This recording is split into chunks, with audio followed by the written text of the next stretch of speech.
Sense of smell. Check this out. Aren't they cute? All right, so this this is really the important part of the slide, but this is kind of maybe the partially interesting part of the slide. So we have the sense of smell, and you notice, remember from the brain we had said we have the olfactory nerve and the olfactory bulb? Well, guess what? The olfactory bulb has neurons that extend down through the cribriform plate. Now, maybe you're scratching your head. You're saying, I have heard that term before. Cribriform plate. So remember in the skull, we had the crista galli on the inside of the skull, and on either sides of that little thing that was sticking up there, we called the crista galli, we had the cribriform plate, and it has little teeny tiny holes that the neurons that are the sensory receptors for the sense of smell are going to pass through them. Now, when we talk about the sense of smell and the sense of taste, they're going to be similar, but there's one big difference. The sense of smell uses neurons, whereas the sense of taste uses taste receptors, gustatory receptors.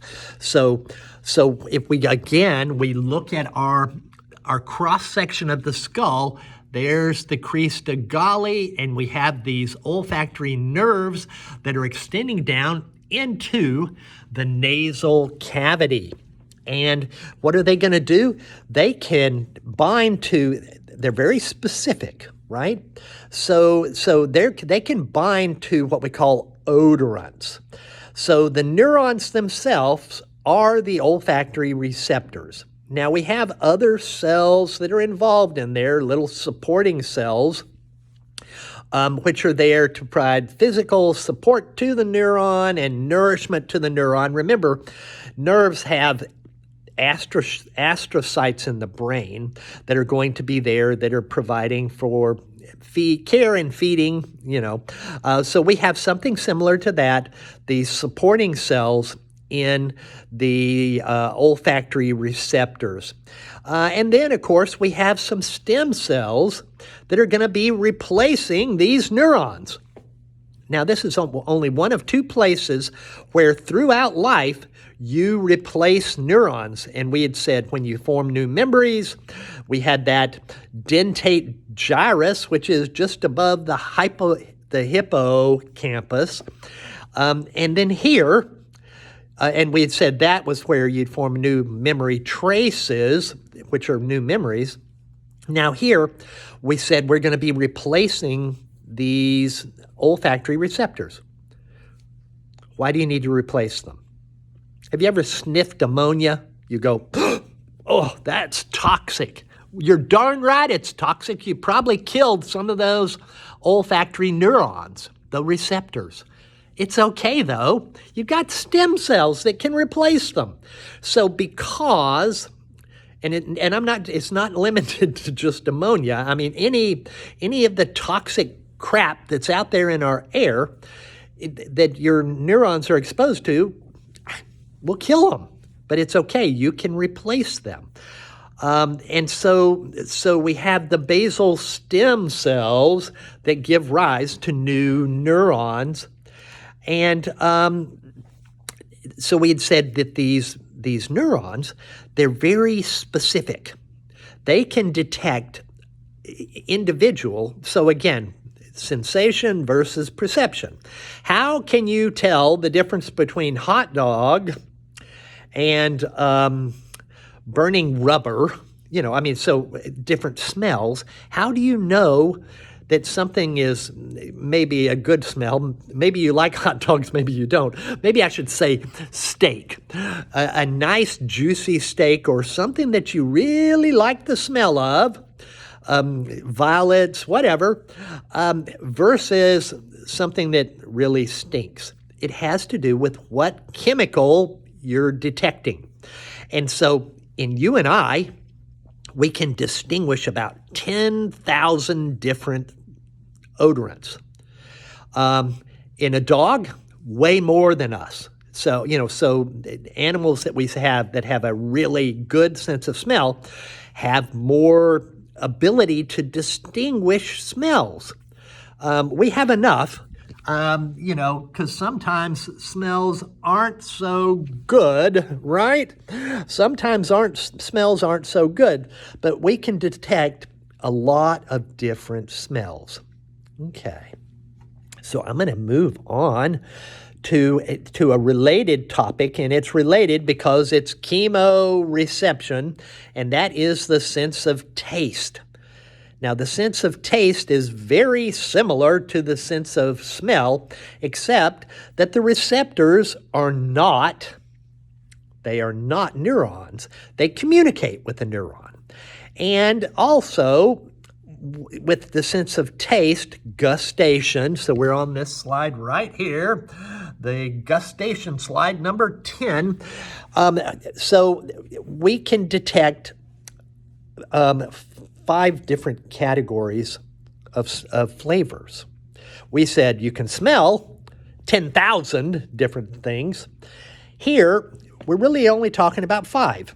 Sour, sweet, bitter, salty, and umami. That's meaty, savory, amino acids. So you say you just love that juicy, meaty flavor. It's umami. That's what we call it. And so we say, so you just say, wow, we really don't have much in the way of distinguishing flavors. But what else comes into play? Have you ever had a cold and you're eating and you say, I normally love this, I can't even taste it? Well, the cold is affecting your nose, not your mouth, right? And so what's going on? When you taste, you also smell. And so you have inputs from your mouth, but they kind of mix with the inputs from your nose to give you your flavor. So gustation, you really only have the 5 flavors, but then it mixes with deodorants, and you come up with this complex, culinary experience, right? What else goes on with it? Believe it or not, texture. Yeah, have you ever eaten something, it didn't smell bad, it didn't taste bad, but it grossed you out? I had a really close friend who he had come over from Vietnam as a refugee, and he had become a U.S. citizen. And after becoming a U.S. citizen, he had brought his mother over. And one day, and we worked together. And one day he said, "Well, I'm going on out of town for 2 weeks, and my mom doesn't speak English, and she only speaks Vietnamese and Cantonese. I'm worried about her." And I said, "Don't you worry a bit. I will go and check on her while you're gone." So first day that he was gone, I went, and when I got there, she had made dinner. And so I ate dinner with her, and then the next day I went again, and I got dinner again. The next day I thought, well, I don't have to go every day. Well, the 4th day, when I did go, I found out, yes, I had to go every day, even though I didn't speak Cantonese or Vietnamese. She let me know that I had to go. So as a result of that, for 2 weeks, I would go eat dinner every day, except for the one, with this fellow's mother. And so I became really good friends with her. And there was a lot of benefits to that. At the time, I wasn't married. I was single, and I wasn't the greatest cook. And so after that, I was all the time getting invited to dinner. Well, usually it was good. One day, though, I went, and there were these noodles that were about the diameter of my finger. They were like spaghetti, but they were about the diameter of my finger, really big. And for whatever reason, it grossed me out so much I couldn't eat it. Now, I've always prided myself, if I'm in that situation, you eat whatever's put in front of you. It's the only time that I just said, I'm sorry, I can't eat it. And so my point of all of that, other than it just being a kind of a weird story, is this. There are other influences on the sense of taste: texture, aroma, temperature, appearance, or your mental state. And texture, really and truly, I had a personal experience where, by God, I found out that that's pretty darn important. Now, so we have the sense of taste, which is a chemoreception. Now, everyone knows you've got these different kinds of taste buds in your mouth. Some of them are there to push food back into your throat, and then others are going to detect different flavors. We had said that you can detect sour, you can detect bitter, sweet, salty, and umami. And so we have different regions on the tongue that can sense these different flavors. You have receptors, on the tip of your tongue for sweet, on the lateral parts of your tongue for salt, further back sour, and in the back of your tongue bitter. Bitter is often a warning saying this could be poisonous. So bitter, it's an important thing to know about. So anyway, you have the sense of taste and tastants that are there as well, that are your sensing. Now, with your nose, we had said that the olfactory receptors are constantly dying. Same thing happens with your gustatory receptors. They only have a lifespan of about 10 days. And you have ones that correspond with each of those 5 primary flavors, right? So, and when you eat, the taste that you get is a combination of smells and the different receptors that are binding to the chemicals. Okay? We'll come back and start thinking about eyes. Okay, see you in a little bit.